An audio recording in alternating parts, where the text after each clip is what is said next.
Depuis le 1er avril, la campagne présidentielle a officiellement commencé. Égalité et équité du temps de parole, les candidats ont aussi eu droit au financement de leurs spots de campagne par l'État.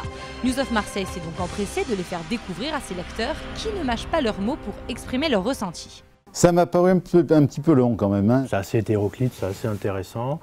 Par contre, le problème, c'est qu'il y a certains clips sont très orientés. Ils sont très courts et puis donc ils permettent de faire passer une ou quelques idées, mais que bon, pour se forger une idée, il faut bien sûr s'intéresser beaucoup plus à tout ça. Il y en a 3 qui ont retenu mon attention, c'est le clip de Bérou, de Philippe Poutou et de François Hollande. Je trouve qu'ils ont joué sur l'aspect visuel.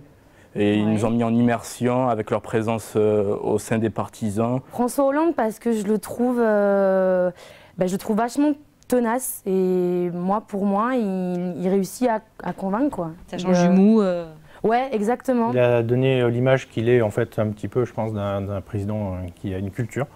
Quand je dis une culture, c'est pas dans le sens cultivé, mais qui est issu d'une culture politique qui date effectivement de la Révolution française. Il faut aller de l'avant, il ne faut plus regarder derrière. Ça discrédite pour vous Ah oui, je pense, oui, effectivement. Je veux dire, ça peut avoir un petit côté négatif quand même. En tant que spot, celui qui me plaît le plus, c'est celui d'Eva Joly, parce qu'il est assez joli en fait, justement.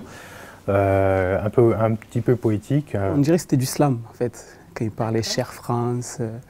J'ai trouvé ça assez mignon. Même si c'est pas forcément la personne pour qui je voterai, je l'ai vraiment trouvé pas mal, avec des aspects visuels. Mélenchon était beaucoup plus calme que d'habitude, ça vous a surpris?